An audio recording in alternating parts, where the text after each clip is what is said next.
Okay, so I guess we can get started.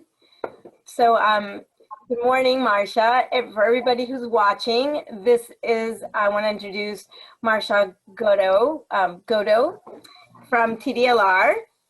And she has actually been with the program at TDLR, the Texas Department of Licensing and Regulation, for 12 years.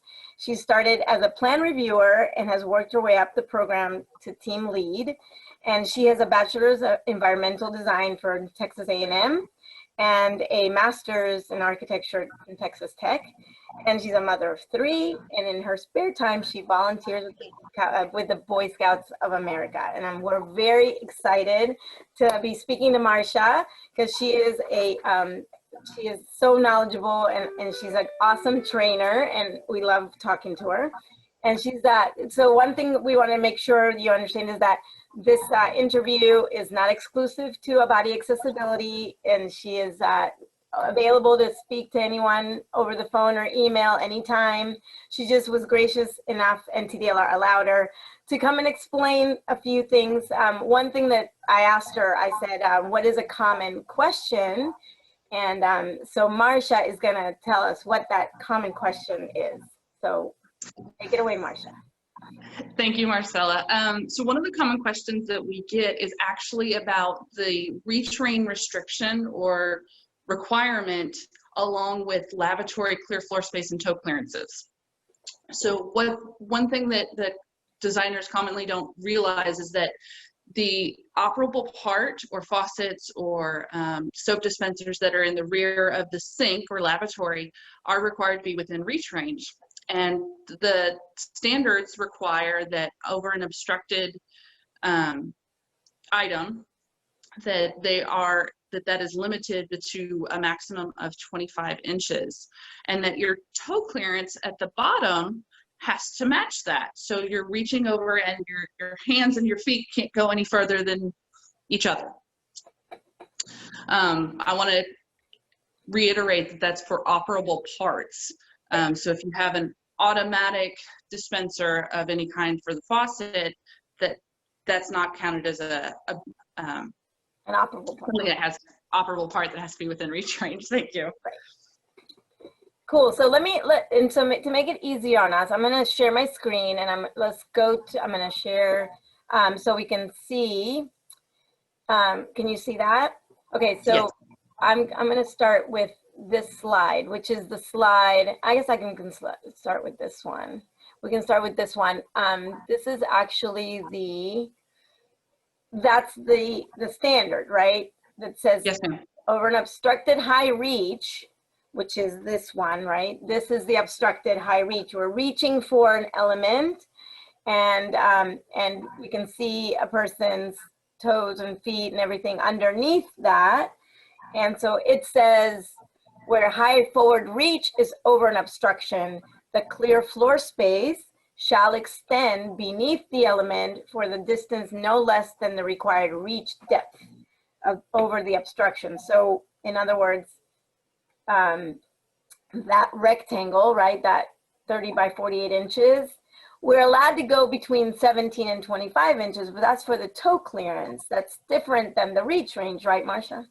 Right. So if you have an item such as an outlet on the back wall behind the lavatory or sink, 25 is where you're supposed to start for your toe clearance, so that it goes back towards you for your measurements. So it's wherever the operable part is, that's where that rectangle begins. Right. Okay. Correct. Okay. So, and if it's in the back wall, like let's say this one, for example, a lot of times we get this detail where they want to hide whatever pipes or whatever's behind there, and they make it 17 inches, which is essentially what's allowed as a minimum for the toe, right? But then I guess the problem becomes when the operable part is beyond 17 inches, right? And then correct. So that blocking might be in the way. So you're saying is that you'll start dimensioning from the operable part over to, even if it's deeper than 17 inches, which is allowed for toe clearance. Right. And so when you're in the field making these measurements, the thing I would do is measure from the front of the sink or lavatory back to the furthest point or the operable part so that you could take that measurement down and make sure that that has the correct toe clearance down from the front of the counter back at the toe clearance. So if the counter has an overhang, like a 1 inch over the base cabinet, Right. you know, whatever. So we measure it from the overhang, right? So the clear floor space really doesn't begin at the base cabinet. It really begins at the overhang, right? That's correct. Okay, and then so that's one thing that we always get questions about. So in this picture, I'm measuring to the faucet, which is one that you kind of pull up. It's on top, right here. But so it's so more or less an inch over. So it's like 20 inches, 18 inches, depending on where you measure the operable part. And then here we see that we have plenty of room, but you're saying I shouldn't have measured it from the wall. I should have measured it from the faucet.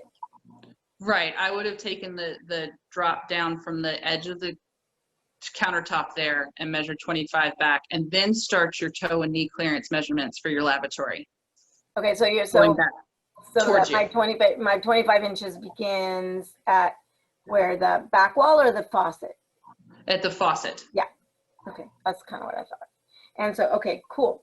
So I think that's what. Is there anything else that you can think of that might be what else do people get confused about more or less with this standard? So for this, I would reiterate that lavatory and sink have to have a forward approach. So even though the obstructed reach range says you can either have a parallel or forward, at the instance where it's a lavatory, it has to be a forward approach. So always. A lavatory is always a forward approach. Mm-hmm. A sink might have a different requirement depending on, there's actually been a question, I know this isn't why I asked you to speak about, but while I have you, let me ask you the question about the technical memo that talks about kitchens. I heard from somebody from the advisory board that that's being looked at as something that you might revise. We are always looking at all the things we publish and put out there for the public. Tech memos are currently being reviewed right now to see if we can make them better. And right. So for now, we know that if there's that a lavatory doesn't have the exception of having a parallel approach, so it always has to be forward approach. Correct. And a sink has a exception that if it's in a kitchen without a cooktop, then it can have a parallel approach, but you still need to have a reach range for the operable parts. And one thing to remember that my clients always forget is that if you have a 36-inch counter, you're not allowed to have a side reach, right, over the obstruction, right? It has to be 34 max, right? Say that again. So sorry. On a side reach, let me see if my presentation actually goes there. So my side reach, right? The obstruction cannot be any higher than 34 inches. Yes. So if you have a 36-inch counter, even though you're allowed to have a side approach for the sink, that the sink actually has to be 34 inches anyway. But the side reach, if you have an obstruction, has to be no higher than 34 inches. That's one thing so you can't have a 36-inch counter that you're reaching over sideways. Mm-hmm. Right. So that's actually something that people forget. Well, good. Well, and so this was very informational. Thank you so much. Is there anything else that you might want to just warn us about that we might forget to do? Right now, that's all I can think of. Thank you so much, Marsha. Let me take this off for a minute. Stop my share so I can see you. I really appreciate the time, and I know that you are a breadth of information, and people should call TDLR, and if you get Marsha, great, but there's lots of technical people in the technical informational, and so it's what is it? It's techinfo@tdlr. .texas.gov, and Texas is spelled out. Perfect. Thank you so much. Have an awesome day, and I'm going to stop our recording. So.